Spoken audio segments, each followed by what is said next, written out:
Ladies and gentlemen, I hope all of you are having a beautiful day. I wanted to welcome all of you to the Austrian Grand Prix.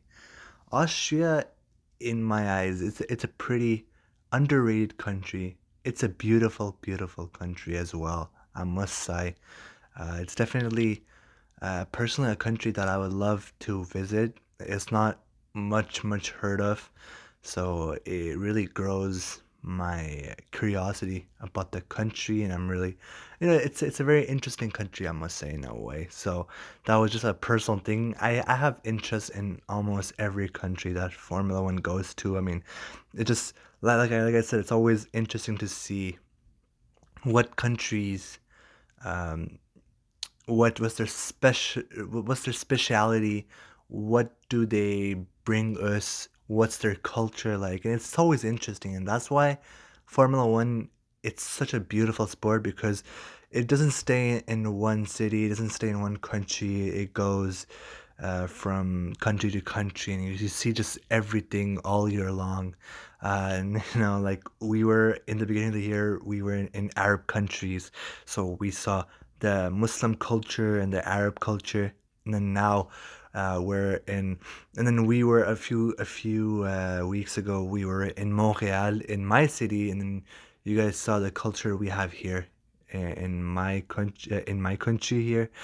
Well, I mean, Montreal is not, it's not a country, but I mean in Canada. So you guys saw my culture, and then now we're more towards Europe. So now it was Austria that just came to an end, and all the sessions and the race took place in Austria. And now next week we will be going to United Kingdom, and we will be going to another very, very iconic, respectful, filled with history circuit that is none other than Silverstone.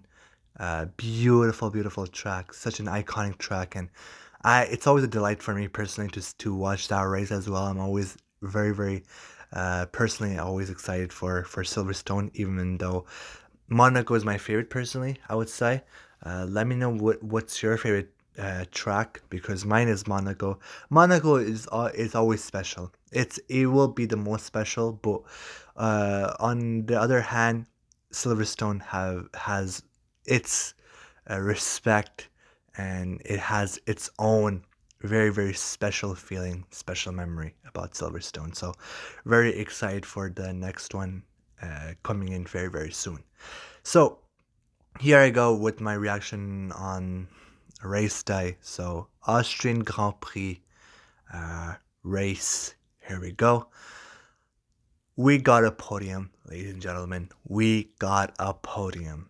After so long, what a feeling. I cannot even express how good it feels as a Ferrari fan. It was a long wait, I must say. And Charles Leclerc got it done. We got P2, which is massive. So it wasn't just a P3. We didn't barely make the podium. We got P2, and we are finally being able to compete with Red Bull. And you know what makes it even sweet is the fact that I even said that I even said I didn't predict anything, but I did say that, you know these new changes that will come with Ferrari, I hope that we can compete with Red Bull. And finally, the saying, race by race, it's coming true, and we're seeing some small, big. No, matter of fact, not just small, but we're seeing big improvements, and the qualities with Charles Leclerc versus Verstappen, that was insane. It was literally a difference of like maybe even like roughly a half of a second. It was insane. Like, we were going head to head with Verstappen with Charles Leclerc. It was such a good feeling just to see Charles Leclerc enjoying himself once again, even though we're having a very, very tough year. So that's just a good feeling. Just overall, just such a rewarding feeling. We all the tifosis, including me, were so loyal. We stay grounded with Ferrari. day in, day out, regardless of how much dark moments we have seen together. So the feeling itself is such an awesome feeling. I can't even personally describe it. Just so much happiness, and what a race it was. Like, what a race. And it was a tricky one due to the track limits. I mean, this weekend 8 pilots got track limits penalties, including our very own Carlos Sainz, and it messed up his race on the bad side. And I'll talk I'll talk about him in just in a bit. So it was a tricky one, but Monsieur Leclerc got it done. So that's a very good feeling. Very good feeling. So on Leclerc's side, it was a perfect weekend. And so for Carlos Sainz, I mean, the race was awesome for Carlos Sainz. I heard, I saw. I don't believe that it was too much of a big deal, but I've talked to some Ferrari fans and they said that our strategists they screwed Carlos Sainz in some ways. Yes, I mean, I won't lie. Carlos Sainz should have been up front, but we gave the priority to Charles Leclerc. I mean, it's his team, and Carlos Sainz is much older. I think by now we all know that Ferrari belongs to Charles Leclerc at the moment, and Ferrari will always give their priority to Charles Leclerc. It's just like in every team. It's just like how Mercedes always give more priority to Lewis Hamilton, and Red Bull gives their priority to Verstappen. Always, it's just how it is.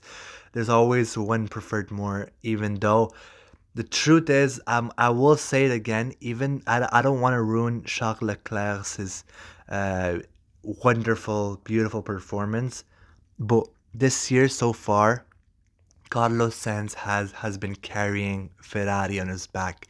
He has been so consistent, and once again, he had a P4, and due to the penalty, he fell back to P6, and that really sucks. It was really painful for me because this year, Carlos Sainz is having a very tough year. Even though he's putting on some wonderful performances, but the FIA hasn't been too keen to Carlos Sainz.